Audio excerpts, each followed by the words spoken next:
Harsh Gahlaut, weigh in on this. At FinEdge, you manage, I think, 19,000 retail clients across 1,600 cities. I'm sure children's education is a big financial goal for your clients. What is the typical fees that one has to shell out today for education in India? I mean, Harsh spoke about, educating your child abroad. And if you talk about 15 years later, how much will that escalate to given inflation?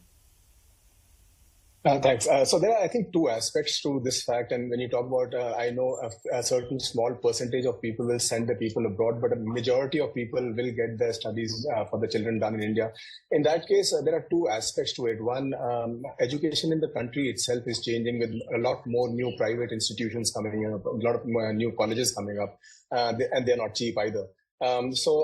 Typically, if I was to take an example today, even if somebody is doing an engineering course, approximately about 2.5 lakh rupees a year is what a person pays, which comes to about 10 lakh rupees for the entire course. But once again, the problem here is the cost of inflation. If, my kid was really small and 5 years old and I was planning for 15 years and I put inflation, a double-digit inflation into the maths, then this number goes up from 10 lakhs to 54 lakh rupees. And that is what you have to be careful about.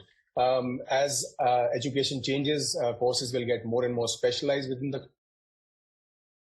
unlike the Western world, when people are planning for their finances, I think what we have seen with all our clients is people really prioritize children's education. We take that very seriously in the country. That's something which people are very focused upon, and almost 84% of our clients above a certain age group definitely have children's education as a goal for their children. Okay, so you're saying if I want to educate my child in India, today on an average, it's about 2.5 lakhs, 3 lakhs per year, but that will of course be much more as my child, grows up after about 10, 15 years.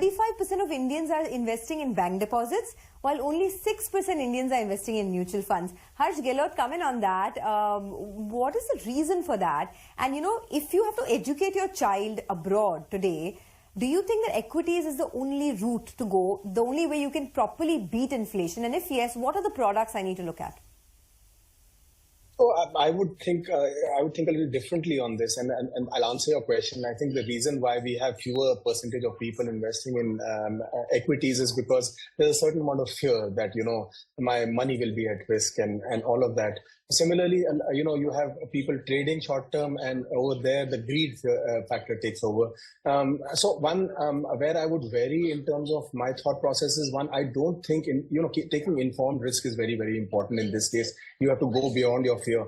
I don't feel for such long-term goals which are more than 5, 10, 15 years away, investing in insurance products or FD or PPF will really work in your favor. We must remember that we are talking about a double-digit inflation. That means you have to beat double-digit inflation. And if you talk about endowment plans and PF and FDs, on average 5.5 to 6.5, 7% is what you would get. You would still not be able to accrue enough at an aggressive rate. So taking informed risk becomes very, very critical. And especially if your goal is 10, 15 years away, you have to allocate funds towards equity. Of course, you can simplify all of that. You can stagger all that money. You can also use this time to, create a corpus by investing on a monthly basis that drastically reduces your risk. And I think the key over here is to have a very clear-cut goal, so that takes away that fear, take informed decisions. And if I may use an analogy, it is like a long-term goal is like looking for a long-term relationship. You have to have the right expectations. You have to commit to it. You have to communicate with somebody who can guide you and give you expertise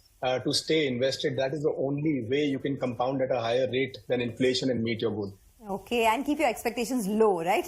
That's what you do from a long-term relationship also. But no, jokes apart. Yeah, go ahead, Harsh.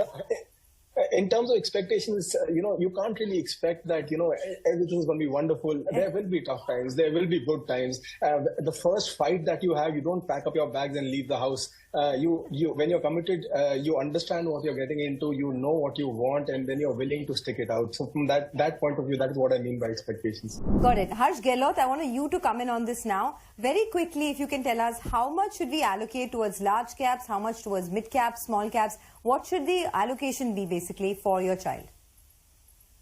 So I strongly believe that the risk that you should take should not be on your individual personality, but should be on the time horizon of the goal. So to a large extent, where will you put this money will really depend how how far ahead are you planning for this goal? So, I mean, if your goal is less than 5 years away, really, I think the entire asset class changes. But my assumption is 5 years and more. So, if you are the goal is 5 to 7 years away, you would probably want to take slightly lesser risk. You'll be okay with slightly lower returns, but you would probably have an index fund. You would probably have a balanced fund and maybe a flexi cap fund.